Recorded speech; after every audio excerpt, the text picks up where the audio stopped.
Episode 20. Ucapan Wati membuat Tari diam. Dia tahu bukan hanya Wati yang berdosa, dia juga mempunyai dosa yang menumpuk. Dan menurutnya sakit yang diderita temannya teguran. Aku akan mengatakan hal ini kepada Tante Gita untuk tidak mempekerjakanmu, ujar Tari. Wisnu yang berada di mobil tepatnya di baris pertama hanya mendengarkan percakapan dua wanita itu. Setelah melewati beberapa rambu lalu lintas, mobil sampai di tempat prostitusi. Tari membawa Wati ke kamar. Sedangkan Wisnu langsung mengabari hal itu ke Tante Gita. Apa? Kanker rahim? Tante Gita kaget. Iya, dokter bilang stadium 2. Operasi atau melakukan terapi radiasi. Jelas Wisnu. Tidak keduanya, saut wanita parubaya itu. Apa kamu bilang? Teriak Tari yang kebetulan mendengarkan percakapan itu. Tante Gita dan Wisnu langsung menoleh ke arah Tari.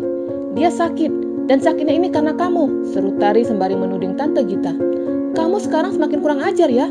Tante Gita menjambak rambut Tari, tapi Tari kembali menjambak rambut wanita itu. Au, teriak Tante Gita kesakitan. Wisnu bantu, teriak Tante Gita sembari menahan rasa sakit yang dirasakannya. Wisnu melerai perkelahian itu.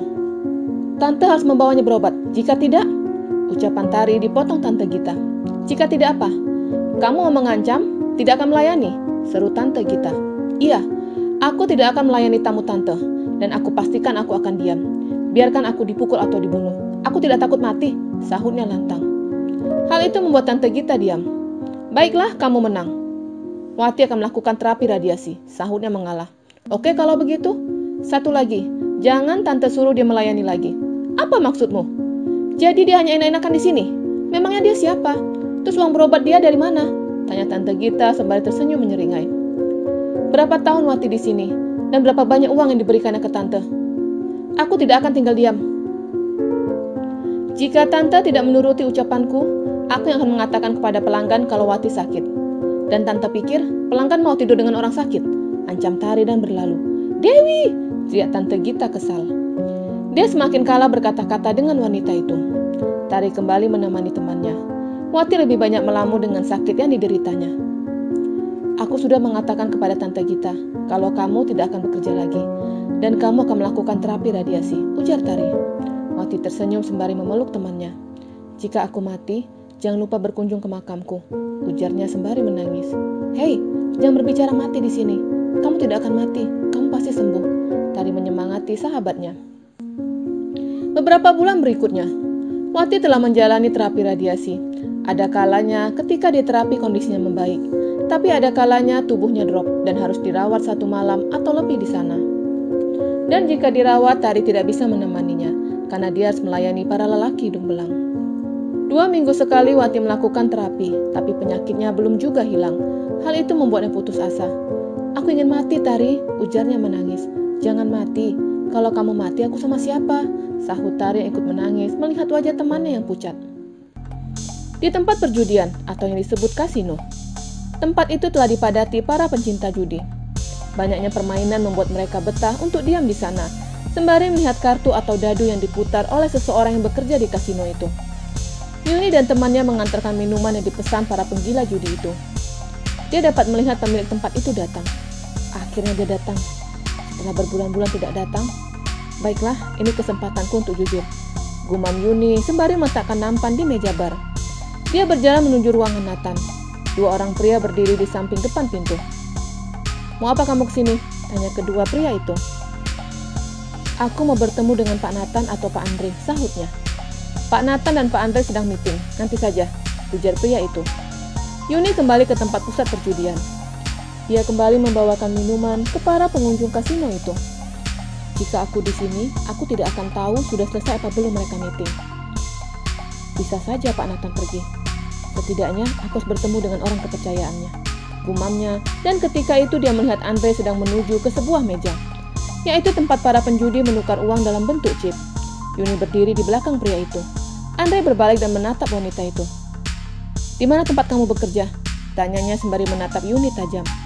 Pak, saya mau bicara dengan Pak Nathan, sahutnya. Katakan kepada saya ada urusan apa kamu dengan Pak Nathan? Andre menekan intonasi bicaranya. Saya... Yuni merasa lidahnya seperti tercekat. Dia takut ucapannya malah menjadi bumerang untuknya. Karena Yuni tidak mengatakan apapun, Andre berlalu meninggalkannya. Aduh, kenapa aku jadi takut seperti ini? Gumamnya bingung. Yuni kembali mengikuti Andre. Pria itu kembali berhenti. Kamu dipecat. Andre menekan intonasi bicaranya. Yuni buru-buru menggelengkan kepalanya. Lalu, kenapa kamu mengikuti saya? Pak, ada yang harus saya katakan ke Bapak. Kalau saya bukan wanita yang Pak Nathan cari. Sahutnya. Apa maksud kamu? Tanya Andre dengan tatapan tajam. Saya bukan anak Pak Dani, pria yang berhutang di sini, pria yang telah menjual anaknya ke tempat prostitusi, jelasnya. Andre langsung menarik tangan Yuni ke ruangan Nathan. Melihat ada seorang wanita membuat Nathan mengerutkan dahinya. Untuk apa kamu membawanya ke sini?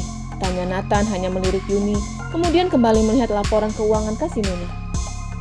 Ayo jelaskan. Andre mendorong tubuh Yuni agar lebih dekat ke meja kerja Nathan. Hal itu membuat Nathan menatap wanita yang sekarang ada di depannya. Saya bukan wanita yang Bapak cari, ujar Yuni takut. Apa maksud kamu? Nathan telah lupa kejadian 3 tahun lalu. Beberapa tahun lalu, ada seorang pria yang berhutang di sini, dan pria itu mengaku telah menjual anaknya ke tempat prostitusi, ujar Yuni sembari menundukkan kepalanya. Iya saya ingat. Apa bapak kamu membuat rusuh lagi? Tanya Nathan. Yuni langsung menggelengkan kepalanya. Saya bukan anaknya, sahut Yuni gugup. Apa kamu bilang? Nathan langsung berdiri, sembari memutari meja dan sekarang berdiri tepat di depan Yuni. Pada malam itu, saya tidak tahu menahu kenapa saya dibebaskan. Tapi beberapa tahun yang lalu saya baru mengerti kenapa saya bisa ada di sini. Dan ternyata saya ditukar dengan anak kandung Pak Dani, jelasnya. Beberapa tahun yang lalu kamu bilang? Nathan langsung menggerakkan kepalanya. Andre langsung menampar Yuni. Wanita itu sampai tersungkur ke lantai. Kamu dan mucikari itu telah membohongiku, teriak Nathan. Maaf Pak. Saya awalnya memang tidak tahu rencana Tante Gita. Saya memang menutupi ini, karena saya takut Bapak balikin ke tempat itu, jelas Yuni sembari menangis. Cari pria gembel itu, kita Nathan. Andre langsung bergegas memerintahkan anak buahnya untuk mencari Pak Dani. Dia kembali ke ruangan Nathan setelah memberi perintah kepada anak buahnya. Selama beberapa tahun, kamu baru mengatakan kepadaku, teriak Nathan. Maaf Pak, saya menyesal, ujar Yuni memohon. Kamu akan saya balikin ke tempat itu, seru Nathan. Jangan Pak, ujar Yuni memohon, tapi Nathan tidak menghiraukannya. Setelah beberapa jam, anak buah Andre datang dan membawa Pak Dani. Pria itu masih sama seperti dulu, baju lusuh dan kumal, kulit menghitam, dan badannya kurus kering. Apa ini pria yang dulu? Tanya Andre kepada anak buahnya. Iya Pak, ini pria yang bernama Dani, sahut anak buahnya. Andre langsung menatap Pak Dani. Katakan dengan jujur, apa yang kamu perbuat beberapa tahun lalu dengan mucikari itu? Tanya Andre sembari menunjuk ke arah Yuni. Pak Dani menoleh ke arah Yuni yang terduduk di lantai. Dia ingat siapa yang sedang dibicarakan Andre. Maaf Pak, saya sudah meminta untuk mengembalikan anak kandung saya, tapi mereka tidak mau memberikan dengan alasan anak saya sumber uang mereka. Dan mengenai pertukaran ini saya tidak tahu, jelasnya. Bohong, teriak Yuni. Semua langsung menoleh ke arah Yuni. Bapak ketika itu melihat aku dibawa masuk ke dalam mobil, tapi Bapak diam saja, jelas Yuni untuk membela dirinya. Ucapan Yuni membuat Pak Dani ketakutan. Sepertinya kalian sedang bermain-main denganku, ujar Nathan sembari tersenyum menyeringai.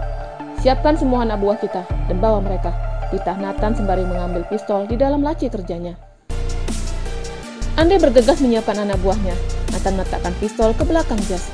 Dia berjalan lebih dulu masuk ke dalam mobil diikuti Andre. Mobil melaju menuju tempat prostitusi. Pak Dani dan Yuni dibawa dengan mobil terpisah.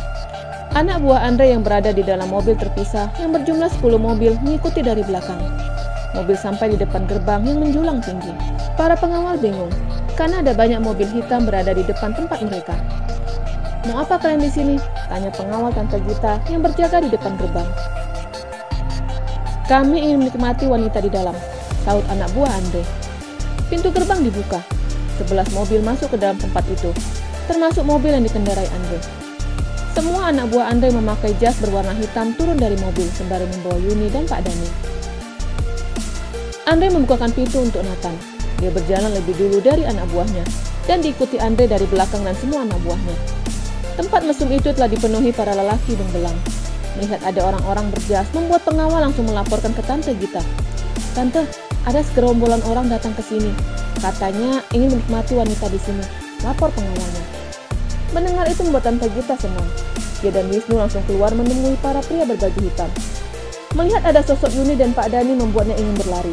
Tapi pistol langsung ditembakkan Nathan ke langit-langit ruangan, membuat semua orang teriak panik. "Jika ada yang bergerak, mati," seru Nathan. Semua kembali diam di tempat. Begitupun Tante Gita dan Wisnu ikut diam dengan berdiri di belakang para PSK dan pengunjung. "Tante, siapa mereka?" tanya Wisnu berbisik. "Sepertinya itu anak buah Leo," sahut Tante Gita. "Mati kita," ujar Wisnu ketakutan. Bersambung.